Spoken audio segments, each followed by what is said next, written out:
I met you in New York. I was sold. I loved your art. I love what got me was a bit of the poetry and and how you write a little inspirational quotes on the back of your art, and I really enjoyed that. And we talked for probably 45 minutes, and you're a very deep person, and I feel like that's hard to find. So I wanted to kind of get you on the show to kind of figure out what your story is. And I think the best way to start is in the beginning. So if you could let the listeners know kind of who you are, where you're from, and how you got into art, my man, I would love that. Yeah. So as I told you, I'm originally from Mexico. I was born in Mexico. I was there for like 4 years. I was born in a spot called Tuxtla Gutierrez, Chiapas. So Tuxtla Gutierrez, Chiapas is like a spot where the Mayan and Aztec Empire used to be. So by the south of Mexico, it's relatively closer to, I believe, El Salvador or Ecuador. Mm-hmm. And yeah, it's a really beautiful spot. Um, my mom actually she left Mexico when I was like 4, came to America um, through Coyote, crossed the border. Oh wow. Um, and when she came to America, she came to Texas, and I'll have like little slight dreams of the fact that we took a Greyhound bus from Texas all the way to New York. And then from New York, we stayed all over New York, like, Bronx, Queens, Harlem. Now staying in Brooklyn now for close to 8 years, 10 years. Um, and I moved a lot, basically because of the fact that needed a place to stay. I was a really, really bad kid growing up, so I got kicked Really? out from a lot of different spots, different schools. So I got kicked out from a lot of places. So that forced my mom to also move, and then eventually just settling down in Brooklyn. Stayed there by Borough Park. It's a very Hasidic Jewish neighborhood. Mm-hmm. Um, and so it was, it was interesting growing up around that neighborhood. Um, Graduating from high school, a spot called Brooklyn High School of the Arts, um, and after that, just not really knowing what to do with my life, I went into business. I literally created a business staffing waiters and bartenders. Did that for about 3 years, and around that time, I also went to college for business administration. Did that alongside my business. Got very overwhelmed to the point where I fell into deep depression. I was very, very depressed. Um, Ended up just quitting my business, um, and dropping out of college after attempted suicide. Um, that's when I literally just stayed home making art for about 2 weeks, a week and a half, making art almost every day. And even before that, I was also making art in school. Um, and then yeah, I just fell in love with the idea of art. Um, and after that, I came across Washington Square Park. It seemed like a fucking safe haven for artists because I saw so many artists just selling their art, their clothes, their merchandise that they would make. Saw that spot, and then I saw what's that other spot? Union Square Yeah. in Manhattan. I saw that as well, and fell in love with that. So I went home and told my girlfriend that I wanted to do it. Like I was like, yo, you know what? I want to go in and try it, see what it would be like, and you know, did it, bro, did it. And after that, I just started doing it every day, making art every day or almost every day, selling art on the streets, connecting with people, and after 2 years of doing that, now it's just 2 years that I've been making art and sharing it to the world. I've realized that, that at first I was making art that I wanted to make, like a whole bunch of art that had to develop me, um, making art about artists that I like. Uh, After that, like maybe 6 months, 4 months, 5 months of that, I uh, I started thinking about what I needed to make, the art that I needed to make that was Mm, impactful. So I was making art about there's this piece that I make, and I sold it, but it said it was also a poem, and it said, I used to want to kill myself, but now I want to live forever. And after making that piece, I realized that a lot of people gravitated to just the vulnerability of that piece. mm, Um, and so now I'm just making art that I feel like is connected with people that I meet. Um, so yeah, like that's kind of the backstory of who I am, why I make art now, because I feel like I I connect go with ahead. people through art. Sorry. Yeah, no, you definitely do. I want to kind of go back to two spots, right?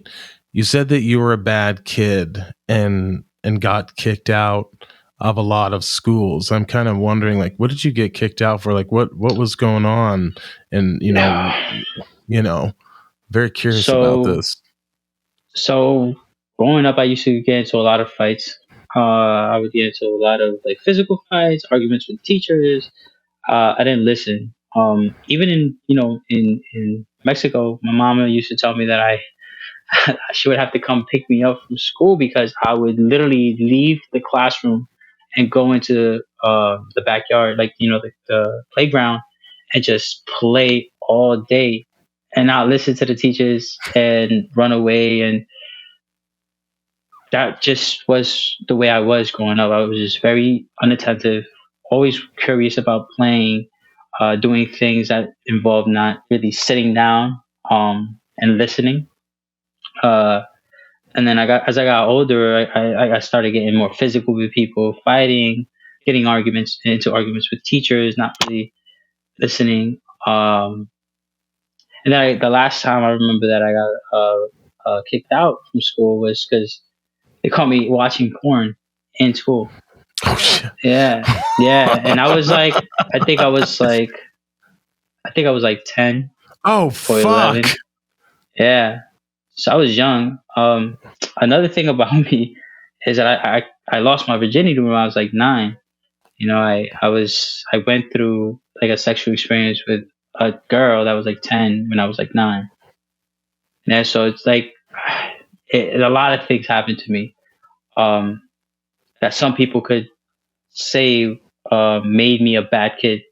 Yeah. Um, so yeah, that's why I had to move from a lot of schools and kind of move a lot growing up. Yeah. Well, I mean, it's a little too young, and Yeah, there's a little bit too young. yeah, And it was crazy. It's crazy. it's an intense experience. But I feel like certain things like that you don't get, in my opinion, I don't think you get good art if you haven't been Mm, through shit. I think that art, any type of really good art is you know, unfortunately forged through pain and suffering and understanding and figuring out a way to express yourself, and it's a testament that you were able to come out on the other side, right? And that maybe you've learned, or maybe you're still dealing with that trauma, and this is how, this is your outlet. And mm, so I think, that there's a reason that all these things happen to you, right? In my opinion, right? Sometimes it's just happenstance, but I think that there truly is a reason. We're all on some sort of journey, and life is just a series of lessons that you either learn from and get better from, or they destroy you. right. One of the yeah, and another thing I wanted to kind of get back to is, that lowest point when you tried to take your life. I wanted to kind of figure out why you would do something like that. Like, where were you, and if you don't want to go there, no pressure too, but it's something I'm kind of curious.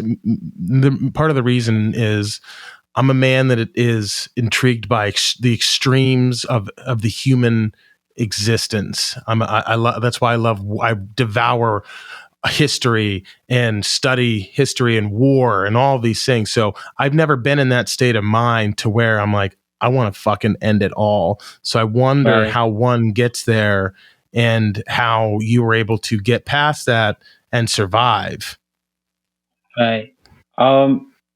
So today I had a conversation with my. So I took a lift from my house to my brother's house. Because it's fucking brick as fuck outside, and Mm-hmm. not only that, it's a pretty far ride. So I took a lift to my brother's house, and I talked to this guy in the car, and I asked him what were the reasons why you last cried, and he told me, well, a man usually cries for three things. He said either someone that died that you loved, someone that you love died, um, bankruptcy, and not being loved. Ooh. And I kind of agree with him, but it's just interesting how everybody's perspective of sadness is so different, right? So my perspective of sadness was not feeling good enough. I felt like I was perfect. There's a question I ask people all the time too is what's something that you should forgive yourself for? And if you were to ask me that, I would have to forgive myself for trying to be too perfect. I don't think that there's such a thing as perfection. If anything, perfection is like almost corrupt. That idea of perfection is like so corrupt. So yeah, I think that that's what made me and drove me to that state of mind where I was like, you know what, I'm not perfect. Why am I even alive? Um, yeah, that's kind of the reason why I was driven to it because I wanted to be better than I was already, and I felt like I couldn't get there. So, boom, So you just felt hopeless, exactly. and the solution to that feeling that you wanted to get rid of was to leave. Hmm. Yep. Wow. Like an Wow. escape button in a game or the button, the home button on a video game. So it's like you just call it quits, and that's what I kind of wanted to do. But um, I'm so thankful that I didn't. One of the people that I have to thank the most for is honestly my girl. I speak to my girl all the time, and I come across things that I didn't even know about myself that she just shows me about myself, and it's so beautiful. Um, so like I feel like that's one of the reasons why I'm still here, my girlfriend, but also just the will to be better. So there's this quote that I always tell people, and I always tell my girl the same thing because I feel like we always make mistakes, and I say we can never be perfect, but we can always be better. And if you live your life that way, you'll understand that you can never ever just reach happiness because it's always more. So that's why I say that. They're always